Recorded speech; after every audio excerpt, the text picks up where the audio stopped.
Hey guys, today I'll be going over my overall thoughts on the Futures Rewritten Ultimate and everything that pertains to it. Now that the entire first patch cycle is complete, with Savage, Ultimate and the new chaotic content being released, and we are going into the second patch cycle, I think it's time to talk about our first Ultimate of the expansion, Futures Rewritten. Before we begin, I need to emphasize something. Overall, this is a fun Ultimate. I personally don't hate it, but I also have a lot of problems with it. For what it is a fun time. It is also a shorter and easier ultimate, but I'll still consider it as an ultimate overall, albeit a little bit much on the lower end one. Kind of similar to like how everybody felt about Wu on release. But I don't despise this fight, it doesn't mean I can't criticize for its wrongdoings. So let's get started. It really doesn't feel like this ultimate did the Eden's raid any justice. I understand that the focus of it were Gaia and Rin, but even in that regard, it kind of felt underexploited. Overall, it's a very huge step down in epicness and overall rendering in comparison to other ultimates, including the earlier ones, and thus, this I think is the least hype ultimate. It's also incredibly accessible for first-time ultimate raiders and will likely see the highest success rate for packs. You can already see it from FFXIV, how the clear rates are compared to the previous ones, just within the same time frame when they were released. As mentioned, this ultimate's hype level was abysmally low. Part of the blame lies in Square Enix themselves, as they, for some reason, decided to spoil the final phase boss Pandora in the patch key art. Having Pandora show up front and center in the promotional material made the final phase reveal very lame, to the point where nobody believed that this was the last phase until the fight was over.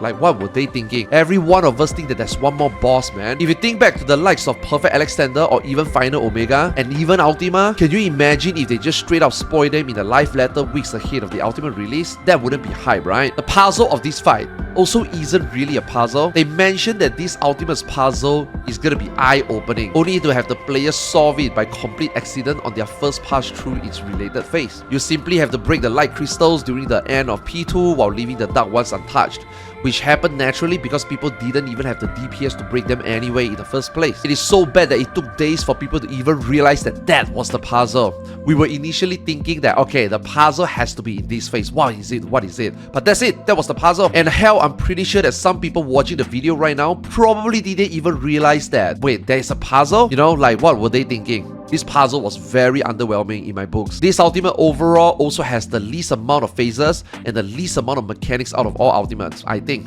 The lack of variety is truly staggering. They even went as far as copy and pasting some savage mechanics one-to-one into the fight, and managed to completely leave out several key mechanics of Eden out of it entirely, like Light Element from Fate Breaker. They did mention that they are not going to include Lion, sure, but where are the primals? I thought the primals is one of the key part of the Eden's raid as well, but there was literally zero reference to the primal and its mechanics. There's also virtually no new visual flair with arenas.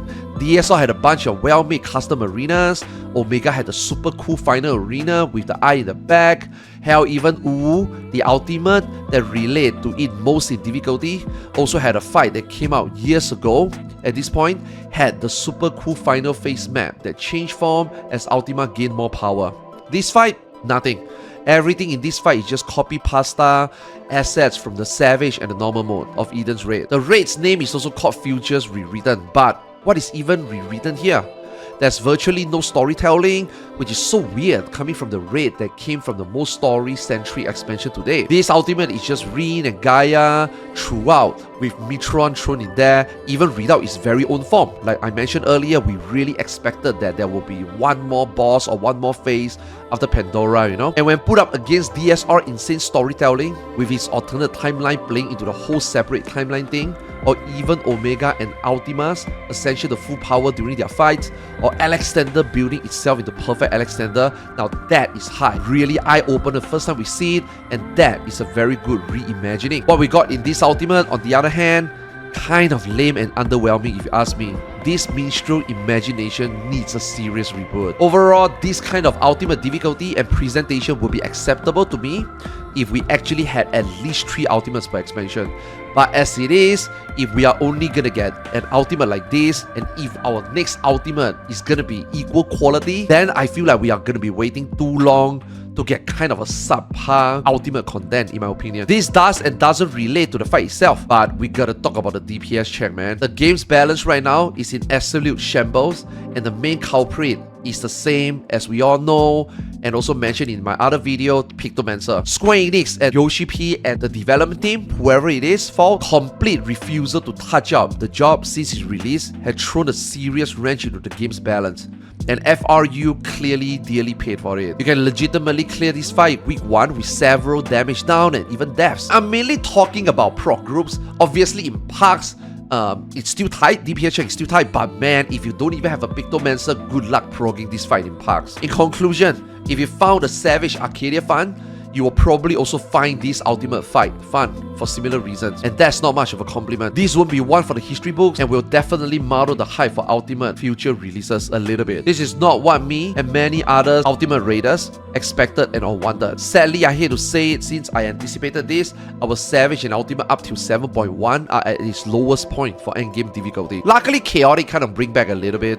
Thanks, Mr. Osma. You may not think that this is a big deal, but I'll remind you a little bit of what Yoshi P used to say about Ultimates. Ultimates weren't meant to be easy, and it is a means to an end for the dev team to let loose and not hold back. If people struggle to clear, then it's fine. They will give people more time to clear. That's why we don't get 3 ultimates when we were supposed to get since 4.0. People were struggling with UCOP and UWU, and therefore they decided to not throw in a 3rd ultimate and let people have more time to do ultimate. The idea is so that you don't even need to be pressured to clear on patch, or even within the same expansion. Ultimates are meant to be the pinnacle content of Final Fantasy XIV, raids that test not just the players but also the developers. And this is why, compared to say Extreme or Savage, they don't hold anything back. As proof of that, we have seen them raise the bar over the years.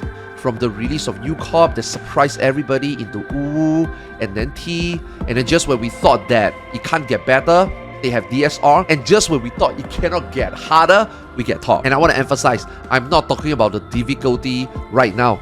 I'm not comparing all ultimates as it is right now. I'm talking about the difficulty of these fights when they were relevant on its content, not after expansions when this ultimate become legacy ultimates. Let's go back a little bit on the time needed to clear this ultimate. The difficulty of the ultimate content is one of the main reasons why we are only getting 2 expansions. We were supposed to get 3, but they cut 1 away ever since 4.0 because they feel like players needs to get more time to clear ultimate. That being said though, if they keep on delivering this kind of ultimate fight like FRU for the sake of accessibility or even the ease of development, then something needs to give. I personally wouldn't be opposed to ultimates following FRU's formula under the condition that if we can get 3 per expansion. All in all, this kind of more accessible difficulty can be a good thing for the game, given significantly more people are able to participate and clear them on content. But if we only get 2 of this kind of difficulty, that would not sit right with me. I want to remind you guys that during FanFest, when I asked Yoshi P whether we can get 3, Yoshi P told me that because Ultimate is a very difficult to clear content, let alone very difficult to design content, it is almost impossible to have 3. But if you look at FRU, I'm not saying that FRU is a bad ultimate. Like I said earlier, I think FRU is fine. It's still considered an ultimate, just a very lower end to me.